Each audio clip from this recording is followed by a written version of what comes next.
Hey guys, welcome to my YouTube channel where I talk about mental health, outgrowing a poverty mindset, and capitalizing off your talents.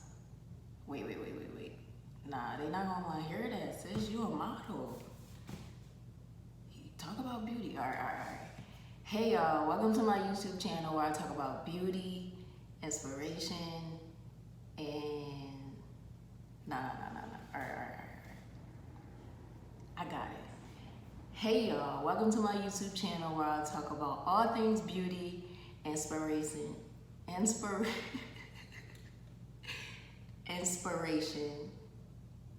real shit. Let's get started.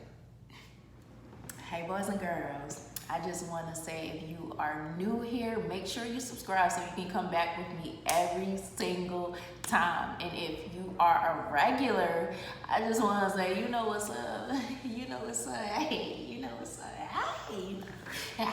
hey. In today's video, I am going to talk about my experience getting booked for a music video with a major artist. Let's get started.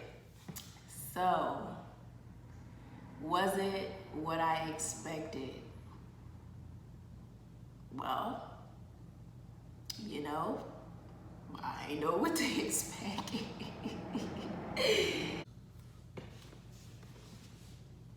So I was booked for G-Eazy, Still Be Friends music video featuring Tyga and Tory. And I'll start off by telling you guys how I ended up booking it, right? So one day I was randomly like scrolling. There's this page on Facebook called Los Angeles Actors, Models, and Creatives or something like that, right? And I'm always on a page just looking for collaborations and people, you know, doing cool projects and stuff. So I was scrolling on the page and I seen this post that said, looking for a woman of color for a music video. And it didn't have any specifics to the posting. It just said a music video. I'm not even sure why I even applied because I don't even do music video. Like unless it's an artist that I really believe in and I love, I don't really do music videos. So when they said women of color, I was like, oh, this might be something that's like dope. Like this might be something that's dope. Anytime you got women of color, you feel me? Wakanda forever.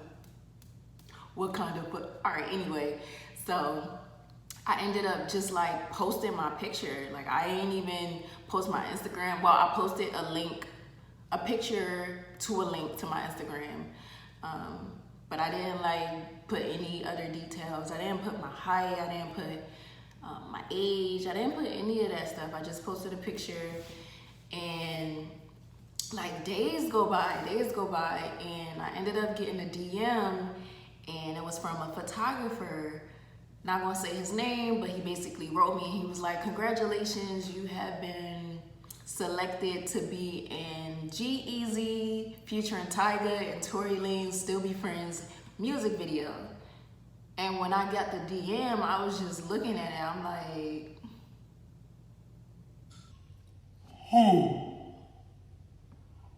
Who got booked? Me?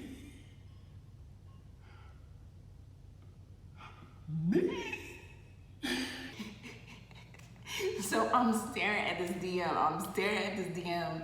and I ended up like responding and I was like, is this a joke? And I think that was my exact words. I was like, is this real? Is this a joke? And that's what I responded. And the photographer emailed me back. Wrote me back. It was a DM. He wrote me back. And he was like, no, you applied on Facebook when I asked for a woman of color for the music video. And I was like, oh. And he was like, I just could not release the artist's name or any other details. So I'm like, of course. Of course I'm available. Of course. So after that, I was just waiting around. He was like, a stylist will reach out to you. Can I have your phone number? I gave him my phone number. The stylist texted me like a day later or 2 days later, and she was just asking me, she was just basically giving me details of what kind of shoot it was. And when I like read what kind of shoot it was, so it was like a 70s theme music video shoot, and I was like, it made total sense. It makes total sense as to why they would be looking for a woman of color. And then it's a 70s theme, and I was just so happy to get booked for something like that because I love the back in the day aesthetics, like from 70s to 90s to 80s. Like that's my thing, and I feel like that's my look too. Like I just have like a very calm beauty to me. I mean, I feel like that was a thing back in the day. So I was super excited that like the theme matched up to who I was, because if it didn't, I was not gonna be a part of that music video. Like they had sent me details talking about, basically I read like pornography, something. They was submitting a music video to a porno site, and I don't know if I could say this. Basically, there was going to be some explicit content in the music video, but before I read it, when I read it the first time, I just was like, hold on, like I just seen porn, and I was like, so I had emailed them back confirming, making sure that everything was good, making sure that I didn't have to be in no porno, you feel me, because I got skills, but I don't got them kind of skills. So I had responded. So I had replied, and I had to make sure that I was not going to be in any like explicit content, or I wouldn't be involved in anything explicit and things of that nature. And everything checked out. They explained to me that I would just be like, in the background, like in a party, and you feel me? I can do that. I can do that. So, yes, so that's how I ended up getting booked for G-Eazy music video. Now, to talk about the experience of actually being there and actually having to see the explicit content. It wasn't nothing crazy, like it wasn't no sucking of the yickle or nobody was having sex. Like I didn't see any of that stuff. I was basically just at the house party. So the scene where we shot the house party, that's where I was. But I experienced a lot of colorism.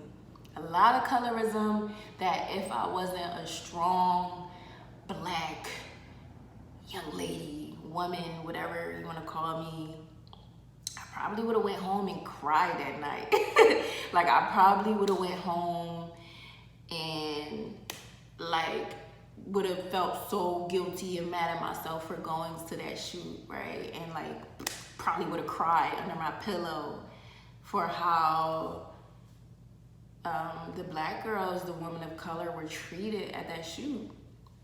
But I'm so strong, and I really believe wholeheartedly that I am internally beautiful, so that I'm outwardly beautiful.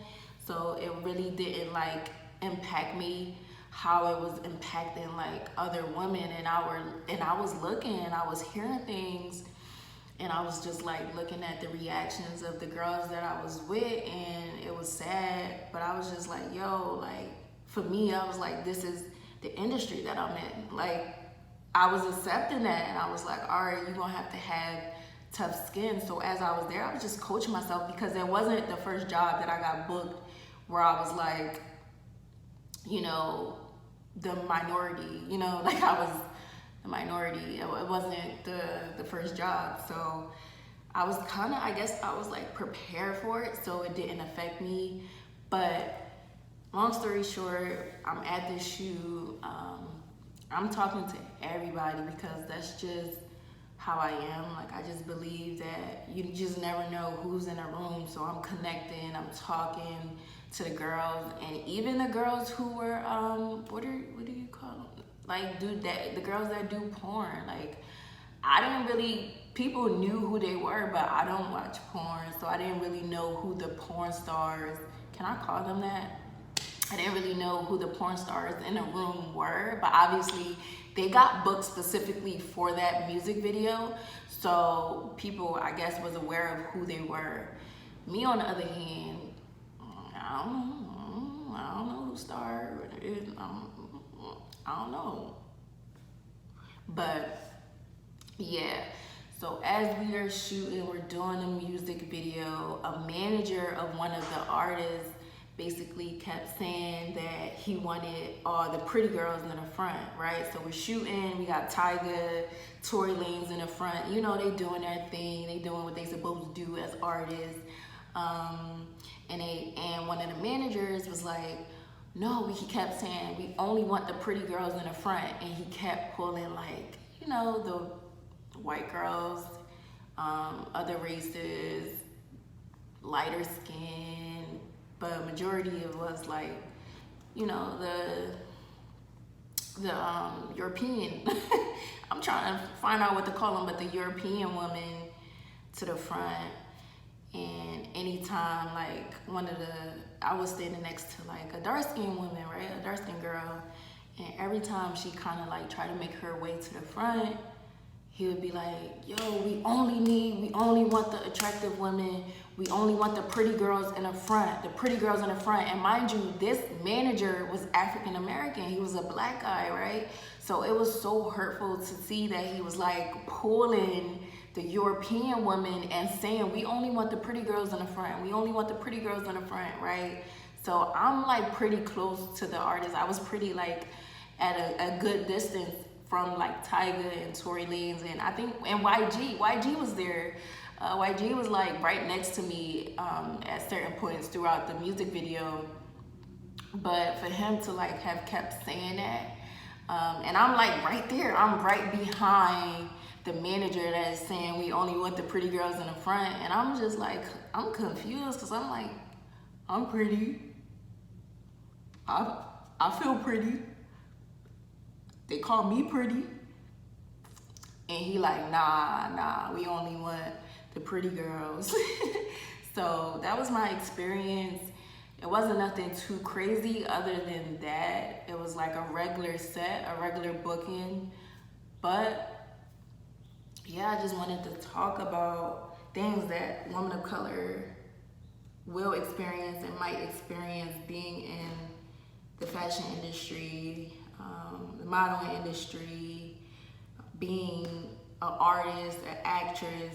Like, these are real things, and it made me really put things into perspective and not be so judgmental to women like Summer Walker or Little Kim, or people who just make alterations to their body and to themselves, because at the end of the day, we literally are outsiders looking in. Like, we don't, I mean, I'm kind of inside now, but as an outsider looking in, we're so quick to judge these women for making changes to their body. But it's like this colorism and this you're not good enough, or you're not, like, your look isn't the standard, or it's not accepted here, is so in their face, and it's so apparent. Like, that day, like, you're ugly, I feel like you're ugly could have, you might as well just said, bruh, came in my face and said, you ugly, we want you in the back, we want the ugly ducklings in the back, because that's what it was sounding like. So all of the brown girls is with me, and we in the back, and yes, I made it into a clip in the music video, but you think I would have if the manager was the videographer that day? Nah. So there's different people in power, or different people in these positions who feel this type of way about the standard of beauty, right? And meanwhile, there's people who have to do their job regardless. They have to do their job regardless of people thinking they're attractive or unattractive, in this case, thinking they're unattractive. So I just wanted to share my story and share my experience. Overall, I enjoyed myself. Tyga, Tory Lanez, YG, all good energy. G-Eazy, he didn't really show much like of his personality. Well, I didn't really encounter him that much. He just kept staring. Like G-Eazy just really kept staring. So, but otherwise, they were all good people, like all good energy, and I was happy to be there. And I was happy. This is why I made this video. I was happy to represent for women that look like me, like my natural hair, my brown skin, and I was able to make a clip and a video. And that really, although I went home and I felt a little heavy when I seen that I made a clip, I wasn't even checking for the music video. I thought that day after I left that I was not going to be shown in that music video, but when somebody showed me a clip of myself, it made me so proud because I got to represent more than just being a model, right? But I represent women of color and women who really love themselves, like all of themselves, like their natural hair, all their natural body, like, and I'm so happy to represent. So yes, thank you for watching. Please subscribe. I love you guys so much, and I will see you on my next video. Mwah.